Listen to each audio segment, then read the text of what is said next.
அன்பு சொந்தங்களுக்கு இனிய வணக்கங்கள்.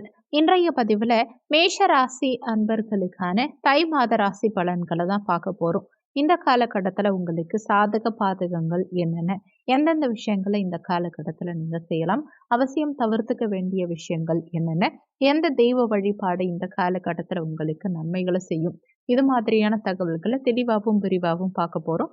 கொஞ்சம் கூட வீடியோவை ஸ்கிப் பண்ணாமல் முழுமையாக பார்க்க முயற்சி செய்யுங்க. வாங்க வீடியோக்குள்ளே போகலாம். மேஷ ராசியை பொறுத்த வரைக்கும் அஸ்வினி 1, 2, 3, 4ஆம் பாதங்கள், பரணி 1, 2, 3, 4ஆம் பாதங்கள், கிருத்திகை 1ஆம் பாதத்தை உள்ளடக்கியது மேஷ ராசி. மேஷ ராசிக்கு அதிபதி செவ்வாய் பகவான். வீடியோல சொல்லக்கூடிய பலன்கள் மேஷ ராசி மற்றும் மேஷ லக்னக்காரங்களுக்கும் ஆண் பெண் இருபாலருக்கும் பொருந்தக்கூடிய பலன்கள். விட்டு கொடுக்கக்கூடிய மனப்பான்மை அதிகம் உள்ளவங்க மேஷ ராசி. எதற்கும் துணிந்தவங்க மேஷ ராசி. நேர்மை, கடமை, கருணை மூன்றும் உடையவங்க இந்த மேஷராசிக்காரங்க. மேஷராசி அன்பர்கள் நம்ம கூட இருந்தாங்கன்னா, ஒரு யானை கூட இருக்கும்போது எந்த அளவுக்கு சப்போர்ட் கிடைக்குமோ அந்த அளவுக்கு சப்போர்ட் மனசளவில் கொடுப்பாங்க. ஃபினான்ஷியல் அளவுக்கு கொடுப்பாங்களான்னா, அவங்களே ஃபினான்ஸ்க்காக தானே போராடிட்டு இருக்காங்க. அவங்க எப்படி ஃபினான்ஸ் கொடுப்பாங்க? மேஷராசி அன்பர்களுக்கு வரக்கூடிய தை மாதம் தித்திக்கும் மாதமா இருக்க போது எந்த ஒரு விஷயத்தையும் உடனடியாகவும் நினைத்த மாதிரியாகவும் சுபமாகவும் முடிக்கக்கூடிய மாதம்னு சொல்லலாம். நினைத்ததை நினைத்த நேரத்துல செய்ய முடியும். நினைச்ச விஷயம் நடக்காம இருந்தது இல்லையா, அது மாறி புது தெம்பும் தைரியமும் வந்து சேரும் அப்படின்னு சொல்லலாம். உங்களுடைய வாக்கு பலிதம்ங்கிறது இருக்கும். உங்க எண்ணம் ஈடேறும். ஏன்னா உங்களுக்கு கடந்த காலகட்டங்களில் பொருளாதார விஷயமா இருக்கட்டும், திருமண விஷயமா இருக்கட்டும், இல்லை வேலை வாய்ப்பே இருக்கட்டுமே, அதில் சாதகமாக இருந்ததா அப்படின்னா சாதகமாக இல்லை. எதிலுமே ஒரு ஏற்றம்ங்கிறது இல்லாமல் முன்னேற்றத்துக்காக நீங்கள் கஷ்டப்பட்டுட்டே இருக்கீங்க. சொல்லப்போனால் ஓடிக்கிட்டே இருக்கீங்க. என்னைக்காவது ஒரு நாள் வெற்றி கிடைச்சிராதா, நம்ம என்னைக்காவது ஜெயிச்சிட மாட்டோமா, அந்த சக்சஸ் கிடைச்சிராதா அப்படிங்கிற ஒரு தன்னம்பிக்கையில் குடும்ப பாரத்தை சுமந்துக்கிட்டு ஓடக்கூடிய ராசி மேஷ ராசி. தன்னை பற்றி சிந்திக்காத ராசி. நம்மளை சுற்றி உள்ளவங்களுக்காக பாடுபடுற ராசி. அதே நேரத்தில் பிரச்சனைன்னு வந்துடுச்சுன்னா சுற்றி உள்ளவங்க துரோகம் பண்ணவங்களா இருந்தாலும், முதுகலை குத்துனவங்களா இருந்தாலும் அவங்களுக்கு போய் உதவி செய்யக்கூடிய ராசி இந்த மேஷ ராசி. காலபுருஷ தத்துவத்தின்படி முதல் ராசி. உங்க ராசி அதிபதி செவ்வாய் பகவான் இந்த மாதத்துல உச்சம் பெறுகிறார். இதுதான் ரொம்ப முக்கியமான விஷயம். அதாவது செவ்வாய் பிப்ரவரி 4 தமிழ் 21 தனுசு ராசியிலிருந்து மகரத்துக்கு போறார். மகரத்துக்கு செவ்வாய் செல்லும் போது மகர வீட்டில் செவ்வாய் உச்சம். ஒரு உச்சமாவோ பலமாவோ ஒரு கிரகம் இருக்கும்போது 100% பலம் அடையும் காரணத்தினால சிறப்பு பலன்கள் கிடைக்கும். உங்க ராசி அதிபதி உங்க லக்னாதிபதியா இருக்கட்டும் உச்சமடையும் போது நினைத்ததை தாண்டி இலக்கை தாண்டி முன்னேற முடியும்.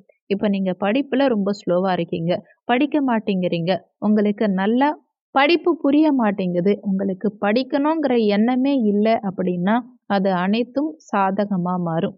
இது தொடக்க கல்வியாக இருந்தாலும் சரி, உயர்கல்வியாக இருந்தாலும் சரி, வெற்றிங்கிறது நிச்சயம் உண்டு. முக்கியமாக வேலை வாய்ப்புங்கிற விஷயத்தில் நமக்கு வேலை கிடைக்குமா அப்படிங்கிற விஷயத்துல ஓடி ஒளிஞ்சு உட்கார்ந்துட்டு இருந்தீங்க இல்லையா, ஏதோ 5-10 ரூபாய் கொடுத்தா கூட போதும்னு உட்கார்ந்துட்டு இருக்கீங்க இல்லையா, இனிமே உங்களுக்கு நல்ல வேலை, நிரந்தரமான வேலை, ஏன் இன்னும் சொல்ல போனா கை நிறைய சம்பளத்துடன் கூடிய வேலைங்கிறது நிச்சயம் கிடைக்கும். உங்களுடைய இண்டிவிஜுவல் மரியாதைகள், இண்டிவிஜுவல் சிறப்பம்சங்கள்ங்கிறது அதிகரிக்கும். ஒரு போட்டி தேர்வுக்கு தயாராகிட்டு இருக்கீங்க, ஒரு கவர்மெண்ட் எக்ஸாமுக்கு படிச்சுட்டு இருக்கீங்க, அரசாங்கத்துறை ரீதியான தேர்வுக்கு படிக்கிறீங்க, இல்லை நீங்கள் என்ட்ரன்ஸ் எக்ஸாமுக்கு படிக்கிறீங்க அப்படின்னா அதில் உங்களுக்கு முன்னேற்றம் ஏற்படும் காலம். மார்கழி மாதம் வரைக்கும் இல்லை நான் நீட் கிளியர் பண்ண மாட்டேன், நான் மாறலாம் அப்படின்னு நினச்சிட்டு இருந்த ஒவ்வொரு மேஷராசிக்காரங்களும் தை மாதத்தில் ட்ரை பண்ணி பாருங்க, முயற்சிகள் பலிதமாகும். முக்கியமாக ஒரு விஷயம் என்னன்னு பார்த்தீங்கன்னா, ராசி அதிபதி செவ்வாய் பலம் பெறும்போது அரசியல் பயணமாக இருக்கட்டும், ஆன்மீக பயணமாக இருக்கட்டும், கலைத்துறையாக இருக்கட்டும், எதிலுமே அடுத்த லெவலுக்கு அச்சீவ் பண்ணுறதுக்கு என்ன வழி, நம்ம அடுத்த லெவலில் முன்னேறணுங்கிறதுக்கு என்ன செய்யணுங்கிற ஒரு தெளிவான சிந்தனைங்கிறது உங்கள் மனசில் பிறந்துடும். இந்த மாதத்தில் உங்களுக்கு பல சாதகமான விஷயங்கள், பல சுப நிகழ்ச்சிகள் கண்டிப்பாக ஒன்றன் பின் ஒன்றாக நடக்கும். தை மாதம்னு எடுத்துக்கிட்டா 3 முக்கியமான விஷயங்கள் மேஷ ராசிக்கு உண்டு. என்னென்னு பார்த்தீங்கன்னா, நம்பிக்கை, பரிகாரம், இறையருள். இந்த மூன்றும் இந்த மாதம் முழுவதும் உண்டு. நம்பிக்கைங்கிறது என்னன்னா இறைவனை வணங்குறது. செவ்வாயை அதிபதியா கொண்ட மேஷராசி அன்பர்கள் தைப்பூசம் அன்னைக்கு விரதம் இருந்தோ இல்ல கோவிலுக்கு போயோ அர்ச்சனை பண்ணியோ இறைவனை வணங்கினா வெற்றிகள் இருமடங்கா உண்டு.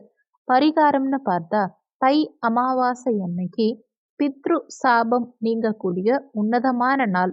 உங்களுக்கு குலதெய்வ சாபமோ பித்ரு சாபமோ தந்தை வழி சாபமோ சுற்றியுள்ளவங்க உங்களை பார்த்து வெறுப்படைகிறாங்க அப்படின்னா அதிலிருந்து விடுபடலாம். முக்கியமா தைப்பொங்கல் இறை அருள் முழுவதுமா கிடைக்கக்கூடிய நாள். இந்த மாதத்தின் தொடக்கத்திலேயே சூரிய பகவான் மகரத்துக்கு செல்கிறார். உங்க 5ஆம் வீட்டு அதிபதி பூர்வ புண்ணிய ஸ்தானாதிபதி மகரத்துக்கு செல்வதால உங்களுக்கு குலதெய்வ அருள் கிடைக்கும். இந்த குலதெய்வ வழிபாட்டை வீட்டில் செய்யறதுக்கும் ஒரு சந்தோஷமான நிகழ்வுகள் இந்த ஆண்டின் துவக்கத்திலேயே நடக்கிறதுக்கு இந்த மாதத்தை நீங்க சரியா பயன்படுத்திக்கலாம். இந்த மாதத்துல அஷ்டலக்ஷ்மி கடாட்சியமே கிடைக்கும்னு சொல்லலாம். ஏன்னா சோமவாரம் அதுவும் பொங்கல் அன்னைக்கு இறை வழிபாடு குலதெய்வ வழிபாடு செஞ்சீங்கன்னா ஒவ்வொரு மேஷராசி என்பர்களுக்கும் அஷ்டலக்ஷ்மியுடைய பாக்கியம் கண்டிப்பா கிடைக்கும்.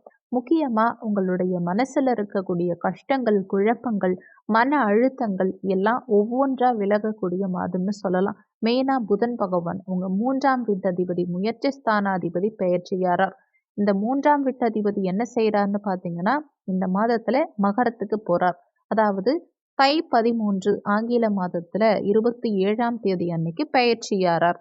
புதன் சுக்கிரன் இவங்களுடைய சேர்க்கை உங்களுக்கு ரொம்ப பாசிட்டிவாவே இருக்கும். அதுவும் புதனும் சூரியனும் இணையும் போது எண்ணிலடங்கா நல்ல விஷயங்கள் கண்டிப்பா உங்களுக்கு நடக்கும். ஏன்னா முயற்சி ஸ்தானம் வலுவடையுது. புதன் புத்திக்காரகன். அதனால எந்த விஷயத்த எப்படி செய்யணும், எப்படி யோசிக்கணும், எதை செஞ்சா நமக்கு லாபம், எதை செஞ்சா நமக்கு பெஸ்ட்டுங்கிற ஒவ்வொரு விஷயமும் ஒன்றன் பின் ஒன்றா உங்களுக்கு பாசிட்டிவா நடக்க போகுது. நிறைய நற்பலன்கள் உங்களுக்கு கிடைக்கும். வீடா இருக்கட்டும், திருமணமா இருக்கட்டும், சுப நிகழ்ச்சிகள், ஒரு கிரகப்பிரவேசம் பண்றதா இருக்கட்டும், வீடு வாங்க போறீங்க, ஒரு வாஸ்து பூஜை பண்றீங்க, எல்லாமே உங்களுக்கு சக்சஸ்ஃபுல்லா இருக்கும். வண்டி வாகன யோகங்கள் கண்டிப்பா உங்களுக்கு உண்டு. பழைய வண்டியை பழுது செஞ்சு புதிய வண்டியா மாற்றக்கூடிய அமைப்பு உடையவங்க நீங்க. திருமணத்துக்கு இவங்க தான் நமக்கு கரெக்டா இருப்பாங்கங்கிற முடிவையும் செய்யலாம். இந்த மாதத்துல உடல் சம்பந்தப்பட்ட விஷயங்களில் மட்டும் சற்று அக்கறை தேவை. அதே நேரத்துல விரயங்களை கட்டுக்குள்ள வச்சு சேமிப்பை அதிகரிக்க செய்யணும். மெயினா குழந்தை செல்வம், திருமண பாக்கியம், லவ் ஸ்டேட்டஸ் எல்லாமே சாதகமா முடியும். குழப்பங்கள் நீங்கும். கொடுத்த வாக்க காப்பாற்றலாம். நினைத்ததை கண்டிப்பா செய்ய முடியும். இந்த மாதம் உங்களுக்கு இன்னொரு சக்சஸான விஷயம் என்னன்னா சுக்கிர பகவான் பாக்கியஸ்தானத்துக்கு பயணிக்கிறார். அதாவது விருச்சகத்துல இருந்து தனுசுக்கு போறார். உங்க குடும்பஸ்தானாதிபதி கலத்திர ஸ்தானாதிபதியான சுக்கிரன் பாக்கியஸ்தானத்துக்கு செல்லும் போது என்ன ஆகும்னா வரவேண்டிய பணம் கண்டிப்பா வந்து சேரும். நீங்க தைரியமா இனிமே செயல்படலாம். ஏன்னா பணம் தான் ஒரு விஷயத்துல ஆதாரமே. அந்த பணம் வராம எவ்வளோ கஷ்டப்பட்டீங்க, பணம் கொடுக்காம எவ்வளோ தலைமறைவு வாழ்க்கை வாழ்ந்தீங்க, திருமணம்ங்கிற விஷயம் எவ்வளோ கஷ்டப்படுத்துச்சு, எவ்வளவு எதிர்பார்ப்பு உங்களுக்கு ஏமாற்றத்தை கொடுத்துச்சு, எவ்வளோ தலைவலியை கொடுத்துச்சு, எவ்வளோ கஷ்டப்பட்டீங்க. எல்லாத்துக்கும் ஒரு முடிவு உண்டு. எல்லாத்துக்கும் நிச்சயமா ஒரு நிம்மதி இந்த காலகட்டத்தில் உங்களுக்கு கிடைக்கும். மெயினா ஒரு விஷயம், ஒவ்வொரு மேஷராசி அன்பர்களும் சுக்கிரன் பலம் பெறுவதால திருமணம் இந்த மாதத்துல கட்டாயமா உங்களுக்கு இருக்கும். நிச்சயமா திருமணம் நடந்துரும்னே சொல்லலாம். கண்டிப்பா உங்களுக்கு குழந்தை பாக்கியம் ஏற்படும். வரவேண்டிய பணத்தை கண்டிப்பா போய் கேளுங்க. அந்த பணம் உங்களுக்கு வந்து சேரும். நீங்க தைரியமா இருக்கலாம். முக்கியமா மேக்சிமம் ஒரு விஷயம், சந்திராஷ்டம நாட்கள்ல மட்டும் சற்று கவனம் தேவை. மனக்கவலைகள் நீங்கும். கணவன் மனைவி நல்ல ஒரு தாம்பத்திய வாழ்க்கையிலும் சரி, விட்டு கொடுத்து செல்லும் வாழ்க்கையிலும் சரி, கண்டிப்பா நல்லது நடக்கும். வீண் விரயங்கள் குறையும். சுப விரயங்கள் அதிகரிக்கும். அரசாங்க தேர்வுல வெற்றி பெறுவீங்க. சனி பகவான் சாதகமா அதுவும் லாபஸ்தானத்துல இருக்கிறதுனால உங்களுக்கு சனி கொடுக்கும் போது யாராலையும் தடுக்க முடியாது. அந்த அளவுக்கு பணம் வரும். உங்களுக்கு பணம் வரும்போதே அதை சேமிக்க பழகுங்க. அதே மாதிரி பகைமை மறையும். உடல் சம்பந்தப்பட்ட பிரச்சனைகள் நீங்கும்.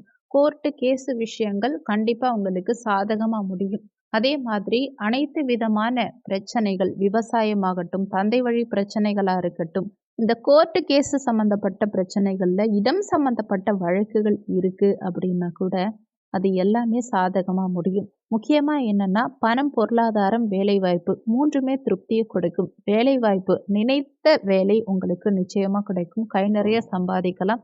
நினைச்ச இடம், ட்ரான்ஸ்ஃபர் இல்லாத வாழ்க்கை இது எல்லாமே இந்த மாதத்துல உங்களுக்கு உண்டு. இந்த வீடியோல உங்களுக்கு ஏதாவது சந்தேகம் இருந்தா கீழ இருக்க கமெண்ட் செக்ஷன்ல சொல்லுங்க. நன்றி. மற்றும் ஒரு நல்ல பதிவோடு மீண்டும் உங்களை சந்திக்கிறோம்.